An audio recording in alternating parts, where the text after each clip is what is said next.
കുറച്ച് കഴിഞ്ഞപ്പോൾ ഏഷ്യാനെറ്റ് എന്ന് വിളിക്കുന്നു. ഞാൻ ചോദിക്കുന്നത് ഏഷ്യാനെറ്റും ദല്ലാൽ നന്ദകുമാറുമായിട്ട് എന്താ ബന്ധം? അതിൻ്റെ ഈ ലേഖകന്മാരുടെ മേലെ നിൽക്കുന്ന എഡിറ്റോറിയൽ ബോർഡിൽ അംഗമാണ്. അപ്പോൾ എന്ന് പറഞ്ഞാൽ കേരളത്തിലെ ഇടതുപക്ഷ ജനാധിപത്യ മുന്നണി ഗവൺമെൻറ്റിൻ്റെ എല്ലാ തീരുമാനങ്ങളെയും താറടിച്ച് കാണിക്കുക, CPM-ൻ്റെ നേതാക്കന്മാരെ താറടിച്ച് കാണിക്കുക. അതിൻ്റെ ഭാഗമായിട്ടാണ് ഇത്തരത്തിലുള്ള ദുർവ്യാഖ്യാനങ്ങൾ വരുന്നത്. ഞാനന്ന് പാലക്കാട് വെച്ച് പറഞ്ഞത് കേന്ദ്ര ഗവൺമെൻറ് അയച്ചു വന്നിട്ടുള്ള 3 പേരുകൾ, ആ 3 പേരുകളിൽ ഒരാളെ മെറിറ്റ് അനുസരിച്ച് ഗവൺമെൻറ് തീരുമാനിച്ചിരിക്കുന്നു. അപ്പോൾ അവർ ചോദിച്ചതാണ്, മാധ്യമ സുഹൃത്തുക്കൾ തന്നെ ചോദിച്ചതാണ്, നിങ്ങൾക്കത് കാണാം, ഫേസ്ബുക്കിൽ ഇടുന്നുണ്ട്. അപ്പോൾ മാധ്യമ സുഹൃത്തുക്കൾ ഏതായി മാധ്യമം അതും അതിൽ നിന്ന് വ്യക്തമാണ്. ഏഷ്യാനെറ്റിൻ്റെ റിപ്പോർട്ടിൽ നിന്ന് ഏതോ ഒരു കേന്ദ്രത്തിൽ നിന്ന് എന്നോട് ചോദിക്കേണ്ട ചോദ്യങ്ങളൊക്കെ അവർ സ്വീകരിക്കുന്നു. ആ ചോദ്യങ്ങൾ അവർ കേൾക്കുന്നു, അതിനെ അടിസ്ഥാനപ്പെടുത്തി എന്നോട് ചോദിക്കുന്നു.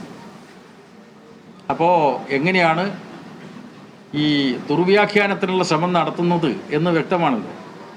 അപ്പോൾ ഒരു മാധ്യമ സിൻഡിക്കേറ്റാണ്, മുമ്പ് പറഞ്ഞിട്ടുണ്ട്. അതല്ലാതെ ആ മന്ത്രിസഭാ തീരുമാനത്തെയോ CPM-മായി ബന്ധപ്പെട്ട കാര്യങ്ങളിലോ ഒരു വ്യതിചലനവും എൻ്റെ ഭാഗത്തുണ്ടായിട്ടില്ല. കൃത്യമായിട്ട് നിലപാട് പറഞ്ഞിട്ടുണ്ട്.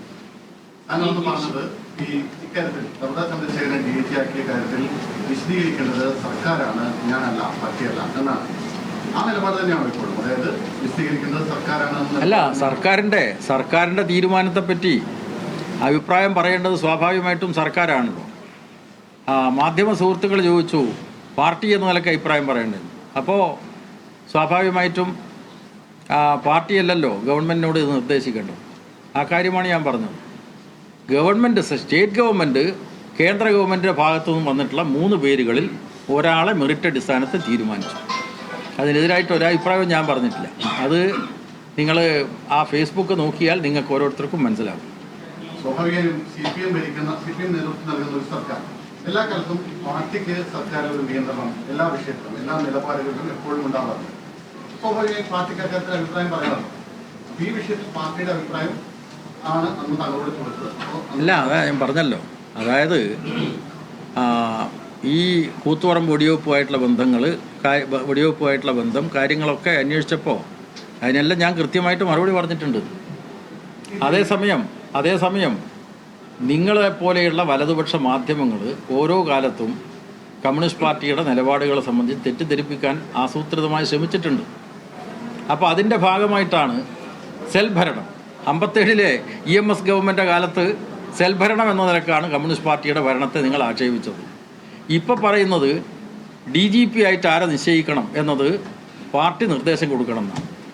അങ്ങനെ നിർദ്ദേശം കൊടുക്കാൻ പാർട്ടി തീരുമാനിച്ചിട്ടില്ല. ഒറ്റ കാര്യം മാത്രമേ, അതായത് ഈ കൂത്തുപറമ്പ് വെടിവെപ്പ് കേസിൽ അന്നത്തെ ASP ആയിരുന്ന പ്രവത ചന്ദ്രശേഖരന് പങ്കുണ്ടെന്ന് താങ്കൾ ഇപ്പോഴും വിശ്വസിക്കുന്നുണ്ടോ? അല്ല, അത് സംബന്ധിച്ച് ഇതിൻ്റെ വിഷ്വൽ കണ്ടു കഴിഞ്ഞാൽ നിങ്ങൾക്ക് മനസ്സിലാവും കേട്ടോ. സുനിൽ ഐസക്ക് കൃത്യമായിട്ട് ആ വിഷ്വൽ കണ്ടതിന് ശേഷം പിന്നീട് പറയാം. നിങ്ങൾ ചോദിച്ചാൽ മതി. ആ വിഷ്വൽ പൂർണ്ണമായിട്ടുണ്ട്. ആര്? അല്ല, പാലക്കാട്ടെ വാർത്താ സമ്മേളനത്തിൽ ഞാൻ പറഞ്ഞ കാര്യങ്ങളൊക്കെ എൻ്റെ ഫേസ്ബുക്കിലെ വിഷ്വൽ നോക്കിക്കഴിഞ്ഞാൽ നിങ്ങൾക്ക് മനസ്സിലാക്കാൻ പറ്റും. അതെ, അത് സംബന്ധിച്ചൊക്കെ അന്ന് പറഞ്ഞിട്ടുണ്ട്.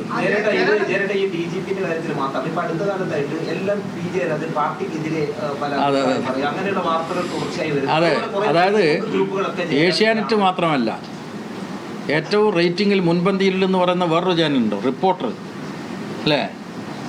അപ്പോൾ വൈസ് ചെയർമാൻ എന്ന നിലക്ക് എനിക്ക് ഒരു പുതിയ വാഹനം വാങ്ങണം തീരുമാനിച്ചു.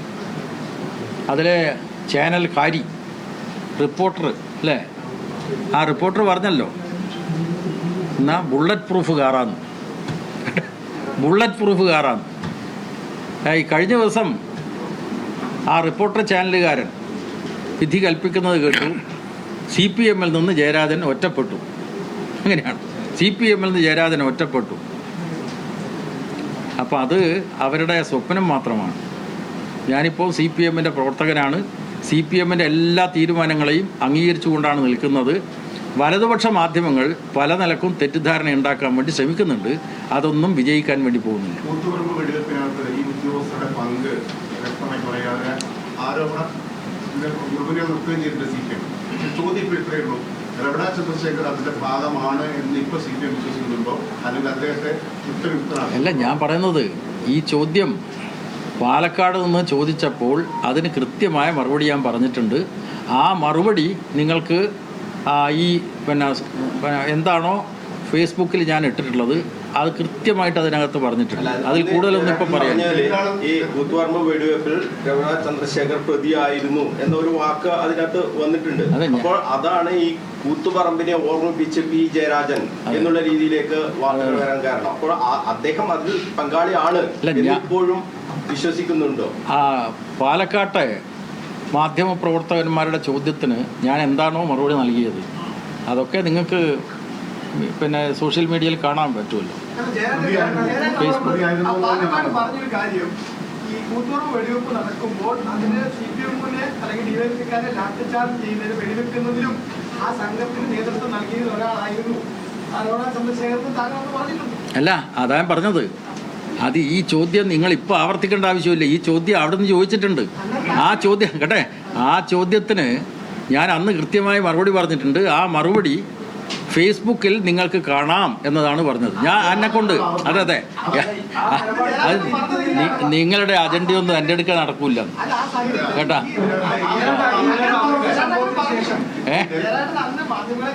അതെ അതെ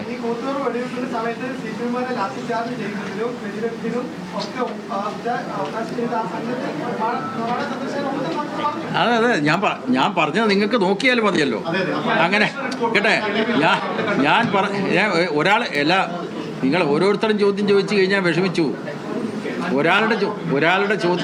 ഒരാളുടെ ചോദ്യത്തിനാണ് ഞാൻ മറുപടി പറയുന്നത്.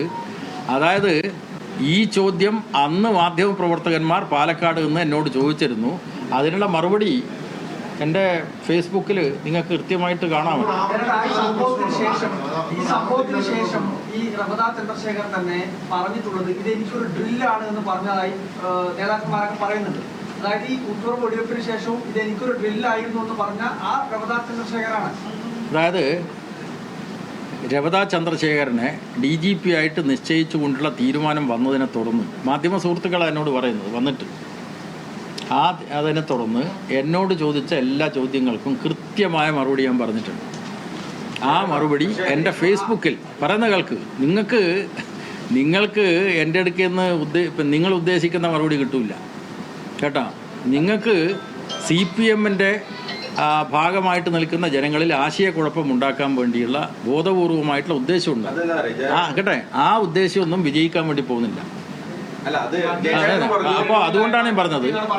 അന്ന് പറഞ്ഞ കാര്യങ്ങളൊക്കെ ഇപ്പൊ നിങ്ങൾക്ക് സോഷ്യൽ മീഡിയയിൽ കിട്ടുമല്ലോ. എൻ്റെ ഫേസ്ബുക്ക് നോക്കിയാൽ മതി.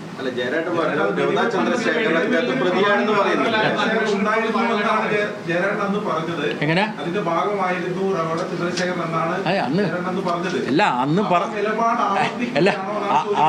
അന്ന് പറഞ്ഞ കാര്യങ്ങളൊക്കെ നിങ്ങൾക്ക് അതിൽ കിട്ടുമല്ലോ. പിന്നെ എന്തിനാ ഇപ്പം ചോദിക്കുന്നില്ല? ഇല്ല അതെ നിങ്ങൾക്ക് മറ്റ് CPM നേതാക്കൾ എടുക്കുന്നത്. അതാണ് ഇപ്പോ പത്മനാഭൻ നായർ കമ്മീഷൻ റിപ്പോർട്ട് ഈ രമണ ചന്ദ്രശേഖരനെ കുറ്റവിമുക്തനാക്കിയിട്ടുണ്ട് എന്നാണ് CPM നിലപാട് കേട്ടോ.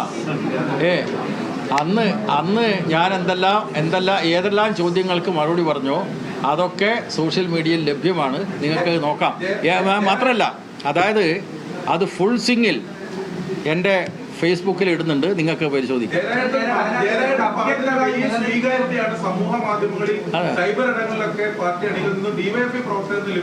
തീർച്ചയായിട്ടും നല്ല കാര്യമല്ലേ നിങ്ങൾ പറഞ്ഞ്. അല്ല, ഞാൻ പറഞ്ഞല്ലോ. അപ്പോൾ റിപ്പോർട്ടർ ചാനലിലെ പ്രമുഖരുണ്ടല്ലോ, അദ്ദേഹം പറയാണ് CPM-ൽ നിന്ന് ഒറ്റപ്പെട്ടു. താങ്കൾ പറയുന്നത് ഭയങ്കര സ്വീകാര്യത എൻ്റെ വാക്കുകൾ കിട്ടിയെന്ന. അതെ. അപ്പോൾ ആ വാക്കുകൾ ദൃശ്യസമേതം നിങ്ങൾക്ക് കാണാവുന്ന ഒരു സൗകര്യം ഞാൻ ചെയ്തിട്ടുണ്ട്. എൻ്റെ ഫേസ്ബുക്കിൽ വീണ്ടും ഇടുന്നുണ്ട്. അപ്പോൾ അന്ന് പറഞ്ഞ കാര്യങ്ങളെപ്പറ്റി വീണ്ടും പറയിപ്പിക്കാനാണ് നിങ്ങളുടെ ശ്രമം. അത് CPM-നെ സംബന്ധിച്ച് നല്ല വിശ്വാസമുള്ള ജനങ്ങളിൽ ആശയക്കുഴപ്പം ഉണ്ടാക്കാൻ വേണ്ടിയിട്ടാണ് നിങ്ങളുടെ ആ ശ്രമമൊന്നും വിജയിക്കാൻ ഈ പോകുന്നില്ല. നിലപാട് വീണ്ടും വീണ്ടും പറയുന്നതിനൊക്കെ തടസ്സമുണ്ടോ? നിങ്ങൾ ഒരാൾ പറഞ്ഞോ, ഞാൻ മറുപടി പറയാൻ സന്നദ്ധ. നടത്തിയ സ്റ്റേറ്റ്മെന്റിനകത്ത് അതിനുശേഷം ഒരു അവ്യക്തത വന്നിട്ടുണ്ടെന്നുള്ള യാഥാർത്ഥ്യം, അതായത് ജയരാജൻ പറഞ്ഞ സ്റ്റേറ്റ്മെന്റിനകത്ത് രഘുനാഥ് ചന്ദ്രശേഖരൻ ഉൾപ്പെടെയുള്ള ഉദ്യോഗസ്ഥർക്ക് ഇതിൽ പങ്കുണ്ട് എന്നാണ് സൂചിപ്പിക്കുക, അല്ലെങ്കിൽ അവർക്ക് ഉൾപ്പെടെയാണ് ഇതിൽ നേതൃത്വം കൊടുത്തതെന്നാണ് സൂചിപ്പിക്കുന്നത്. അപ്പോൾ ഒരു അവ്യക്തത ഉണ്ടായിട്ടുണ്ട്. ആ അവ്യക്തത ഏതെങ്കിലും തരത്തിൽ അത് അങ്ങനെയല്ല, രഘുനാഥ് ചന്ദ്രശേഖരന് പങ്കില്ല എന്നുള്ളതാണ് ജയരാജൻ ഇപ്പൊ പറയുന്നത്. അല്ല നേരത്തെ പറഞ്ഞതുപോലെ ആ നിലപാടിൽ തന്നെ ഉറച്ചു നിൽക്കുകയാണ്. അല്ല, ഞാൻ പറഞ്ഞ കാര്യങ്ങളെ പറ്റിയിട്ട് എല്ലാവർക്കും നല്ല വ്യക്തതയുണ്ട്. കാരണം CPM സംസ്ഥാന സെക്രട്ടറി തന്നെ ഗോവിന്ദൻ മാഷ് തന്നെ പറഞ്ഞല്ലോ, ആ മന്ത്രിസഭാ തീരുമാനത്തെ എതിർത്തുകൊണ്ട് ജയരാജൻ യാതൊന്നും പറഞ്ഞിട്ടില്ല എന്ന് കൃത്യമായി പറഞ്ഞിട്ടുണ്ട്. അപ്പം നിങ്ങൾ അതിനെപ്പറ്റിയെല്ലാം വീണ്ടും വീണ്ടും ദുർവ്യാഖ്യാനം ചെയ്യുന്ന അവസരത്തിൽ എൻ്റെ മുമ്പിലുള്ള ഏറ്റവും വലിയ തെളിവ് ഞാൻ അന്ന് പറഞ്ഞ കാര്യങ്ങൾ അത് വിഷ്വലായിട്ട് നിങ്ങൾക്ക് കിട്ടുമല്ലോ, ഫേസ്ബുക്ക് നോക്കിയാൽ മതി, ജനങ്ങളും അത് നോക്കും. ഇപ്പോൾ താങ്കൾ ഒരു മാധ്യമ പ്രവർത്തകൻ പറഞ്ഞല്ലോ, അതിന് നല്ല പിന്തുണ കിട്ടിയിട്ടുണ്ട്. DYFIയിലൊക്കെ ഭയങ്കര ആവേശം ഉണ്ടായിട്ടുണ്ട്. നല്ല കാര്യമല്ലേ, സന്തോഷമുള്ള കാര്യമല്ലേ? പക്ഷേ ജയരാജ് അതിലൊരു പ്രശ്നമുണ്ട്. അതായത് പാർട്ടി നേതൃത്വം പറയുന്നത് തെറ്റാണെന്നും പി ജയരാജൻ പറയുന്നത് ശരിയാണെന്നാണ് പോസ്റ്റ്. അതെ, ഞാൻ പാർട്ടി നേതൃത്വത്തിൻ്റെ ഭാഗമാണെന്ന് നിങ്ങൾ കരുതിക്കോ. അതല്ല, കൂത്തുപറമ്പ് രക്തസാക്ഷിത്വത്തെ ഓർമ്മിപ്പിച്ചുകൊണ്ടാണ് ആ പോസ്റ്റുകളൊക്കെ. അതിലൊക്കെ പി ജയരാജൻ ഇതിനെ രഘുനാഥ് ചന്ദ്രശേഖരൻ നിയമനത്തെ എതിർക്കുന്നു എന്ന തരത്തിലാണ് അതൊക്കെ അന്ന് പറഞ്ഞിട്ടുള്ള ആ വിഷ്വലിൽ നിങ്ങൾക്ക് കാണാം. നിങ്ങൾ പിന്നീട് എൻ്റെ ഭാഗത്തു നിന്ന് വീണ്ടും വീണ്ടും എൻ്റെ നാവിലൂടെ തന്നെ അത് ആവർത്തിപ്പിക്കുക, അതാണ് നിങ്ങളുടെ ഉദ്ദേശം.